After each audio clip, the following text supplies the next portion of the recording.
Bonsoir à vous tous et bienvenue à notre étude biblique du mercredi soir. Bienvenue à ce retour sur la question du baptême de l'Esprit dans la vie des croyants. On a vu la dernière fois, lors de notre dernière étude biblique du mercredi soir, qu'il y a deux grandes croyances concernant le baptême de l'Esprit dans l'expérience du chrétien. Deux croyances malheureusement qui sont opposées et contradictoires, donc deux croyances qui ne peuvent être vraies et acceptées pareillement par l'enfant de Dieu.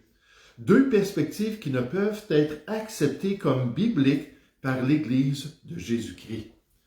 Et grâce au témoignage du livre des Actes et à la confirmation dans les Épîtres du Nouveau Testament, on est arrivé à la conclusion que seulement le baptême de l'Esprit lors du salut était légitime. Le baptême du Saint-Esprit lors du salut. Seulement au moment de la conversion du croyant, sommes-nous plongés ou baptisés dans une relation avec Jésus-Christ par ce baptême de l'Esprit. Il n'y a pas dans les Écritures une seconde œuvre de grâce nommée le baptême de l'Esprit. La parole de Dieu ne soutient pas la perspective d'un tel baptême qui manifeste la puissance de Dieu dans l'expérience quotidienne de l'enfant de Dieu. Ce n'est tout simplement pas dans la Bible. Mais, à cause du temps, de nos restrictions en temps, lors de notre étude de mercredi passé, nous n'avons pas considéré un passage dans les Évangiles qui est proposé comme une confirmation d'un baptême spirituel ultérieur au salut du croyant. Oui, dans les Actes, nous avons navigué. Dans les Épîtres, nous avons exploré la question, mais pas vraiment dans les Évangiles. Cherchons ensemble ce soir l'Évangile de Luc au chapitre 3. L'Évangile de Luc au chapitre 3 pour considérer ce passage qui est présenté pour dire effectivement, il y a deux sortes de baptême pour l'enfant de Dieu. Là, vous allez voir dans Luc chapitre 3, il faut bien identifier les choses, il faut bien comprendre que c'est un passage qui ne présente pas d'explication, un passage qui ne donne pas d'application dans la vie du croyant, et un passage qu'on pourrait considérer difficile, dur à comprendre. Puis dans 2 Pierre, chapitre 3, verset 16, on nous dit que les gens qui sont mal affermis dans les croyances chrétiennes vont utiliser de tels passages difficiles pour tordre le sens du restant des Écritures. Donc, un passage qui ne vient pas s'aligner, d'après eux, avec la conclusion qu'il n'y en a pas de baptême après le salut, le baptême de l'Esprit après le salut. Mais eux vont dire, oui, ça existe, regardez ce passage-là. Puis là, ils vont tordre le sens des Écritures à partir d'un passage qui est ambigu, contrairement à ce qu'on a déjà vu la dernière fois. Donc, gardons ça à l'esprit alors qu'on regarde Luc chapitre 3, à partir du verset 1. La 15e année du règne de Tibère César, lorsque Ponce Pilate était gouverneur de la Judée, Hérode, tétrarque de la Galilée, son frère Philippe, tétrarque de l'Ithurée et du territoire de la Trachonite, Lysanias, tétrarque de l'Abilène, du temps des souverains sacrificateurs Anne et Caïphe, la parole de Dieu fut adressée à Jean, fils de Zacharie, celui qu'on appelle Jean le Baptiste, dans le désert. Il alla dans tout le pays des environs du Jourdain, prêchant le baptême de repentance à cause du pardon des péchés, selon ce qui est écrit dans le livre des paroles d'Ésaïe le prophète. C'est la voix de celui qui crie dans le désert, « Préparez le chemin du Seigneur, aplanissez ses sentiers. Toute vallée sera comblée, toute montagne et toute colline seront abaissées. Ce qui est tortueux sera redressé, et les chemins raboteux seront aplani. Et toute chair verra le salut de Dieu. » Il disait donc à ceux qui venaient en foule pour être baptisés par lui, « Race de vipères, qui vous a appris à fuir la colère à venir? Produisez donc des fruits dignes de la repentance, et ne vous mettez pas à dire en vous-même, « Nous avons Abraham pour père. » Car je vous déclare que de ces pierres, Dieu peut susciter des enfants à Abraham. Déjà même la cognée est mise à la racine des arbres. Tout arbre donc qui ne produit pas de bons fruits sera coupé et jeté au feu. La foule l'interrogeait, disant, « Que devons-nous donc faire? » Il leur répondit, que celui qui a 2 tuniques partage avec celui qui n'en a point, que celui qui a de quoi manger agisse de même. Il vint aussi des publicains pour être baptisés et lui dire, « Maître, que devons-nous faire? » Il leur répondit, « N'exigez rien au-delà de ce qui a été ordonné. » Des soldats aussi lui demandèrent, « Et nous, que devons-nous faire? » Il leur répondit, « Ne commettez ni extorsion, ni fraude envers personne, et contentez-vous de votre solde. » Comme le peuple était dans l'attente et que tous se demandaient en eux-mêmes si Jean n'était pas le Christ, il leur dit à tous, « Moi je vous baptise d'eau, mais il vient, celui qui est plus puissant que moi, et je ne suis pas digne de délier la courroie de ses souliers. Lui, il vous baptisera du Saint-Esprit et de feu. Il a son vent à la main, il nettoiera son aire, il amassera le blé dans son grenier, mais il brûlera la paille dans un feu qui ne s'éteint point. » Et certains croyants suggèrent que le verset 16 présente 2 sortes de baptêmes pour le croyant. Le premier baptême lors de son salut, ensuite le second lors de leur marche avec Dieu. 2 manifestations du baptême de l'Esprit pour l'enfant de Dieu, alors qu'on lit au verset 16, lui en parlant de Jésus, il vous baptisera du Saint-Esprit, c'est sous-entendu, et il vous baptisera de feu. Il dit, ce sont 2 baptêmes dans l'expérience du croyant. Mais est-ce que c'est bien le cas? Ce texte biblique décrit-il vraiment 2 baptêmes pour les croyants? Et si oui, est-il en train de contredire l'enseignement clair du restant du Nouveau Testament? Ce soir, j'aimerais juste un peu décortiquer le contexte du passage. J'aimerais qu'on puisse remarquer ensemble le contexte de la repentance. Le contexte de la repentance pour nous aider à comprendre le passage. Le besoin pour le peuple juif de se repentir de sa mauvaise voie pour ensuite recevoir ce salut que Jésus allait leur offrir. La nécessité pour les descendants d'Israël de se détourner de leurs péchés pour recevoir le Saint-Esprit de Dieu et cette nouvelle vie qui se trouve en Jésus.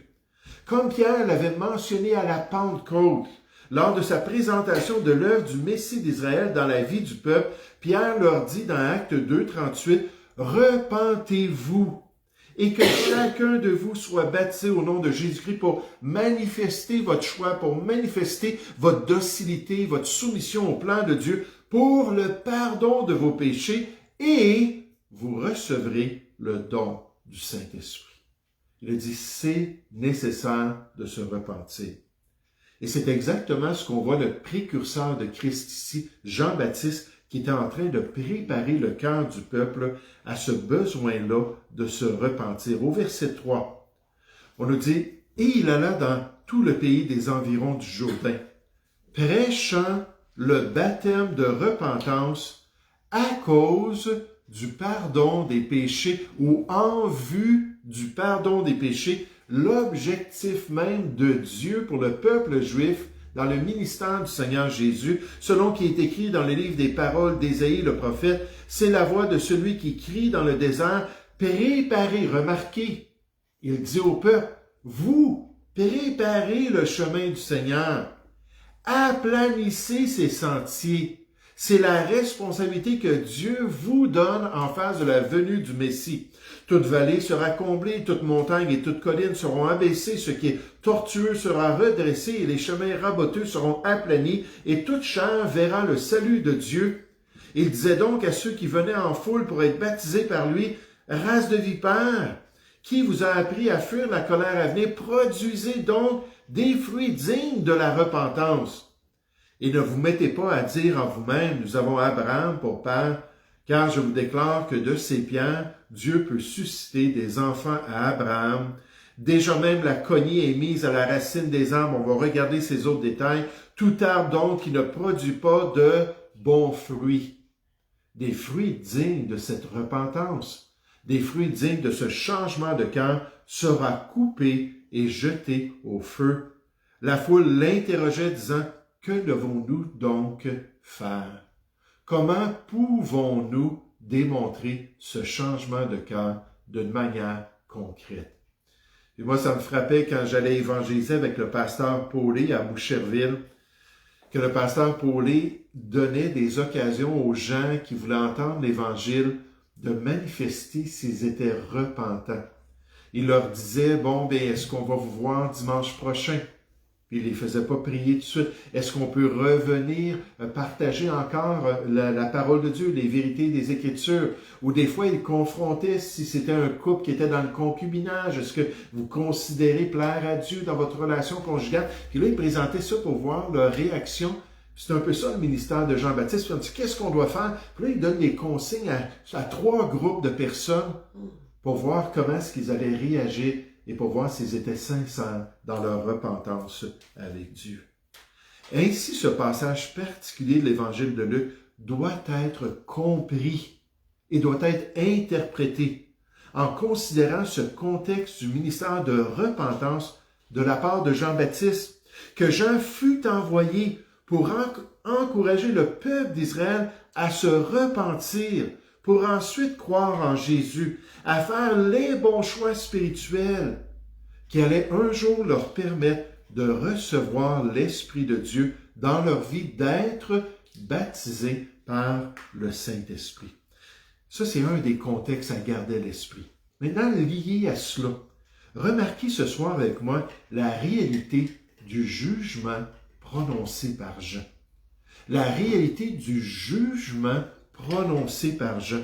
La réalité que si une personne ne se repent pas, dans ce contexte-là, si un Juif en Israël ne se détournait pas de sa mauvaise voie, qu'ultimement, le jugement de Dieu allait le rattraper, que la colère de Dieu allait demeurer sur lui et que sans repentance et sans la foi en Jésus, on nous dit dans Hébreux chapitre 10, en s'adressant aux Juifs, il ne reste plus de sacrifice pour les péchés, Hébreux 10, 26 et 27.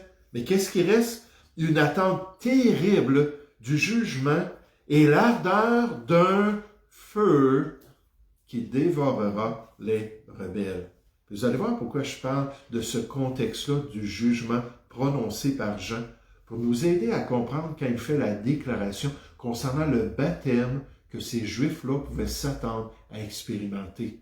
Puis tout ça, c'est lié dans ce contexte. La repentance, l'importance, il faut faire le bon choix. Et sinon, voyez le potentiel. Si oui, c'est bien, vous allez recevoir ça. Sinon, voyez le potentiel de ce que vous allez expérimenter en tant que peuple d'Israël. Le feu dans l'Ancien Testament et dans les prophètes, comme par exemple dans le prophète Ésaïe au chapitre 66, était souvent lié au jugement de Dieu, était souvent lié à la condamnation de Dieu concernant les Juifs qui étaient endurcis, les Juifs qui étaient impénitents, les Juifs qui étaient circoncis de chair, mais non circoncis de cœur. Jérémie 9, 25, Dieu dit un jour, Dieu allait juger tous ces Juifs-là circoncis, mais qui ne l'étaient pas dans leur cœur. Et pour le manifester, il présente ce feu-là, qui est devenu le symbole de la géhenne, le symbole de ce feu qui n'allait pas s'éteindre, qui allait demeurer pour toujours dans l'expérience de la damnation. Ésaïe 66, Dieu nous dit au verset 16, « C'est par le feu que l'Éternel exerce ses jugements. » C'était l'image même de la condamnation d'un rebelle et de quelqu'un qui refusait de revenir à Dieu de tout son cœur. Et basé sur ces passages de l'Ancien Testament, les Juifs avaient toujours à l'esprit que Dieu allait se manifester par un jugement qui était lié à cette image du feu, le feu de sa colère. Le feu de sa condamnation sur l'endurcissement du cœur, les flammes de la géhenne qui allaient punir la méchanceté du peuple qui ne s'était pas détourné de sa mauvaise voie, et c'est exactement l'image que Jean utilise ici dans le passage. Et là, ça va nous aider à comprendre les 2 baptêmes qui sont présentés dans le contexte. Regardez concernant ce peuple impénitent au verset 3. « Et il allait dans tout le pays des environs du Jourdain, prêchant le baptême de repentance à cause du pardon des péchés, selon ce qui est écrit dans le livre des paroles d'Ésaïe, le prophète, c'est la voix de celui qui crie dans le désert, préparez le chemin du Seigneur, aplanissez ses sentiers, toute vallée sera comblée. Si vous me laissez accomplir ma tâche de précurseur, cette tâche-là d'aller avant le grand roi des rois, le Seigneur des seigneurs, le Messie, puis de vraiment là, permettre qu'il puisse venir dans votre vie, puis accomplir cette œuvre de rédemption, alors que toute vallée sera comblée, toute montagne et toute colline, et seulement c'est imagé, seront abaissées. Ce qui est tortueux, ce que Dieu veut sera redressé. Les chemins raboteux seront aplanii dans le plan parfait de Dieu, selon son salut pour les Juifs, et toute chair verra le salut de Dieu. Alors qu'ils vont permettre à Dieu d'accomplir ce salut dans leur vie. Il disait donc à ceux qui venaient en foule pour être baptisés par lui, « Race de vipères, qui vous a appris, remarquez, à fuir la colère à venir. » Là, c'est le contexte ici de cette image-là, de ce feu. La réalité du jugement de Dieu sur les impénitents, sur ceux qui ne voulaient pas se repentir, qui ne voulaient pas écouter le message de Dieu. Dans Luc 7 au verset 30, je pense que j'ai la bonne référence. Concernant les pharisiens, les docteurs de la loi, on nous dit qu'en ne se faisant pas baptiser par Jean-Baptiste, qu'ils avaient annulé à leur égard le dessein même de salut du Seigneur. Parce que Jean-Baptiste les préparait pour qu'ensuite ils reçoivent le salut de Jésus-Christ. Donc, il est en train de leur dire ça. Regardez cette réalité-là. Les résultats possibles pour les Juifs de ce pardon en Jésus, ou la colère et le jugement qu'ils allaient recevoir pour l'éternité. Verset 8. Produisez donc des fruits dignes de la repentance. Et ne vous mettez pas à dire en vous-même, nous avons Abraham pour père. C'est un peu redondant, on revient, mais c'est important. Car je vous déclare que de ces pierres, Dieu peut susciter des enfants à Abraham. Déjà même la cognée, la hachette. Alors que Dieu va nettoyer son jardin, Dieu va nettoyer son champ, son terrain, est mise à la racine des arbres. Tout arbre donc qui ne produit pas de bons fruits, qui n'a pas laissé cette œuvre-là de Dieu les disposer pour le salut, sera coupé et jeté où? Au feu, comme destiné pour les Juifs endurcis. La foule l'interrogeait, disant, « Que devons-nous donc faire? » Puis il leur répondit, puis il leur donne les consignes de ce qu'ils devaient faire. Et remarquez à partir du verset 16, il leur dit à tous, « Moi je vous baptise d'eau, toujours dans ce contexte, mais il vient celui qui est plus puissant que moi. Et je ne suis pas digne de délier la courroie de ses souliers dans cette œuvre-là du Seigneur. Lui, il vous baptisera du Saint-Esprit et il vous baptisera de feu. » Le jugement à venir, ces arbres-là qui ne produisent pas des bons fruits, qui vont être jetés dans le feu. Ici, on parle de ceux qui vont être sauvés, qui vont être baptisés de l'Esprit, ceux qui ne seront pas sauvés, qui vont être baptisés, qui vont être jugés par Dieu dans le feu. Il a son vent à la main, le Messie d'Israël. Il nettoiera son air. Il amassera le blé dans son grenier. On se prendrait presque dans Matthieu chapitre 13 avec les paraboles du royaume. Hein, le bon grain, puis l'ivraie, puis toute la description du bon champ, puis du bon fruit, puis du mauvais fruit. Mais il brûlera la paille, nécessairement le vent qui permettait de séparer l'épi du grain et de la paille. Le grain est important, la paille ne servait à rien, c'était inutile. Il brûlera la paille, ce qui n'est pas le bon grain, dans un feu qui ne s'éteint point, le feu de la géhenne, la Bible nous dit, où le ver ne meurt point et où le feu ne s'éteint point. Marc 9 au verset 48. Et donc, cette image-là du jugement, cette image-là du feu, de la condamnation à venir pour les Juifs rebelles qui ne se repentent pas, c'est tout le contexte. Ça se trouve tous dans cet enseignement-là de Jean-Baptiste. Et ça nous aide à comprendre ce qu'il ne nous explique pas dans le passage. Qu'est-ce que ça veut dire d'être baptisé du Saint-Esprit et d'être baptisé du feu? L'apôtre Paul a dit aux Juifs, « Mais par ton endurcissement et par ton cœur impénitent, dans Romains 2 au verset 5, tu t'amasses un trésor de colère pour le jour de la colère et de la manifestation du juste jugement de Dieu qui rendra à chacun selon ses œuvres. » Dans le feu du jugement à venir pour le peuple juif dans le contexte de Romains chapitre 2. Donc, quand on regarde cela, Comment est-ce qu'on doit interpréter ce passage-là? Un auteur en théologie a dit, puis j'ai toujours retenu ça, un texte, or son contexte est un prétexte. Un texte qui est en dehors de son contexte, c'est un prétexte. C'est de pousser dans un texte biblique ses croyances plutôt que de laisser le texte biblique nous dire ce qu'on doit croire. Il faut se rappeler le contexte d'un tel passage pour bien le comprendre. C'est tellement important.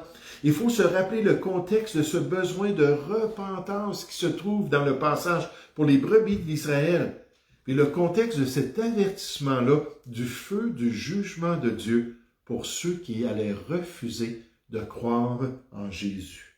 Puis ce passage ne soutient pas l'idée de 2 baptêmes pour les croyants. Il présente 2 baptêmes, mais ce n'est pas 2 baptêmes pour les croyants, c'est 2 baptêmes pour 2 groupes différents. Le baptême des croyants, de ceux qui sont repentants, puis le baptême pour ceux qui sont impénitents. Le baptême de l'Esprit pour ceux qui allaient effectivement croire en Jésus, et le baptême du feu ou du jugement de Dieu pour ceux qui allaient refuser de croire, cette race de vipères, de trompeurs et de menteurs qui se promenaient parmi le peuple, mais qui n'étaient pas en relation avec Dieu. En terminant ce soir, j'aimerais juste qu'on puisse considérer l'harmonie de la parole de Dieu, ou l'harmonie de ce texte biblique avec le restant du Nouveau Testament. Ça, c'est tellement important. Dieu ne se contredit pas. Dieu veut toujours qu'on comprenne tout le contenu des Écritures, qu'on enseigne tout le conseil même que Dieu a pour l'Église de Jésus-Christ. Et pour ce faire, il faut toujours harmoniser ce qu'il nous dit. Et là, on a vu dans le livre des Actes, on a vu dans les Épîtres qu'il n'y en a pas de 2e baptême ou 2e œuvre de grâce. Puis là, ici, ce passage-là, on va le lire à nouveau, avec cette perspective-là qu'on présente 2 baptêmes pour 2, si on pourrait dire, 2 groupes de personnes différents qui allaient expérimenter l'œuvre de Dieu. Ce baptême-là, seulement pour les croyants, et il n'y en a seulement qu'un. Et il n'y en a pas 2 ici qui sont présentés. Juste en passant dans Éphésiens 4 au verset 5, dans le contexte de l'expérience des chrétiens dans le corps de Christ, on nous dit « Il y a un seul baptême ». Donc, pour ceux qui sont sauvés, pour ceux qui sont connectés en Jésus-Christ, pour ceux qui ont reçu l'onction de Dieu, puis l'Esprit de Dieu, on nous dit qu'il y a un seul baptême, c'est lors de notre salut qu'il se trouve. Mais revenons encore pour voir cette harmonie-là au verset 3, rapidement. « Et il alla dans tout le pays des environs du Jourdain, prêchant le baptême de repentance à cause du pardon des péchés. » Dans le but de faire éviter à ces Juifs le jugement et la colère de Dieu, le feu de sa colère. Selon ce qui est écrit dans le livre des paroles d'Ésaïe le prophète, c'est la voix de celui qui crie dans le désert, « Préparez le chemin du Seigneur, aplanissez ses sentiers. » Toute vallée sera comblée dans le plan de Dieu, toute montagne et toute colline seront abaissées si vous vous soumettez à Dieu. Ce qui est tortueux sera redressé et les chemins raboteux seront aplanis et toute chair verra le salut de Dieu. Il disait donc à ceux qui venaient en foule pour être baptisés par lui, « Race de vipères, qui vous a appris à fuir la colère à venir? Soyez donc sincères devant Dieu. Soyez donc sérieux envers l'œuvre de celui qui va me suivre et qui va vous amener le salut de Dieu. Produisez donc des fruits dignes de la repentance. Et ne vous mettez pas à dire en vous-même, nous avons Abraham pour père, car je vous déclare que de ces pierres, Dieu peut susciter des enfants à Abraham. Déjà même la cognée est mise à la racine des arbres. Dieu a déjà commencé à nettoyer son jardin, à trancher la situation. Tout arbre donc qui ne produit pas de bons fruits sera coupé et jeté au feu. Et ça, c'est une des conséquences qui va se produire dans le peuple juif, alors que la majorité ne se tourneront pas vers lui. La majorité ne croiront pas à lui et ne le recevront pas dans leur vie. Et c'est l'avertissement du passage. La foule, pour démontrer leurs bonnes intentions, l'interrogeait disant « Que devons-nous donc faire? » On va sauter ces consignes-là qu'il leur donne comme exemple. Verset 16, « Moi je vous baptise d'eau, mais il vient celui qui est plus puissant que moi, et je ne suis pas digne de délier la courroie de ses souliers. Lui, il vous baptisera du Saint-Esprit pour ceux qui sont ouverts, pour ceux qui sont repentants, pour ceux qui sont sincères, et pour les autres, il vous baptisera de feu. Soit son œuvre produira la venue de l'Esprit dans votre cœur, alors vous allez croire en lui, ou bien la venue de la condamnation dans votre avenir, si vous ne vous détournez pas pour être sauvés et délivrés de la colère à venir. Puis Jean explique, il a son vent à la main, il nettoiera son aire, l'image des paraboles de Matthieu 13, il amassera le blé dans son grenier, donc le bon blé, les croyants, mais il brûlera la paille, le mauvais blé, l'ivraie, la mauvaise herbe, dans le feu qui ne s'éteint point, ce baptême de l'Esprit pour ceux qui vont croire et ce baptême du feu pour les perdus. Warren Wiersbe nous dit, Jean leur a rappelé que Dieu va à la racine des choses. Il n'est pas superficiel. Il n'est pas impressionné par une profession religieuse qui ne produit aucun fruit dans la vie d'un individu.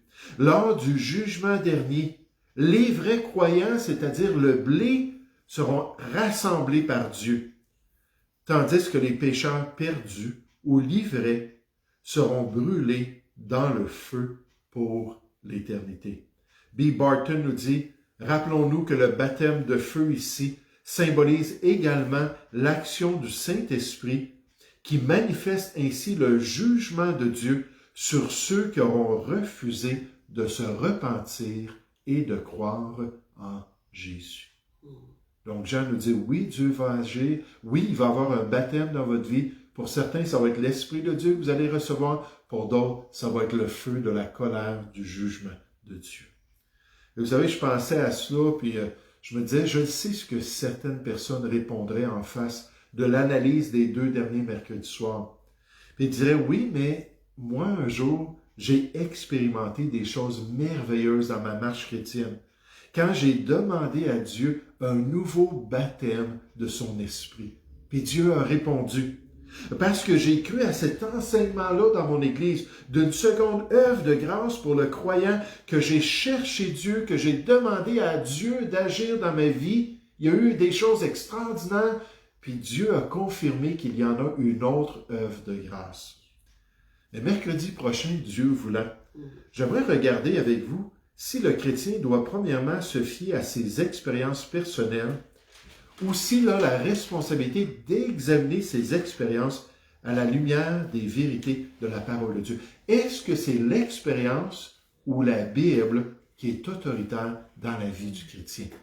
Parce que pour toutes sortes de choses, les gens qui sont attachés au parler en langue, à la glossolalie, les gens qui sont attachés à leurs expériences dans leurs rêves ou les songes ou les visions qu'ils vivent, les gens qui sont attachés à des nouvelles révélations qu'ils reçoivent du Seigneur. Puis tous ces gens-là vont défendre ces choses-là, alors que si on regarde ce que Dieu nous donne comme consigne et comme instruction, bien souvent ces détails-là sont condamnés même par la parole de Dieu. Mais qu'est-ce qui est l'autorité pour le chrétien? Nos expériences ou les vérités de la parole de Dieu?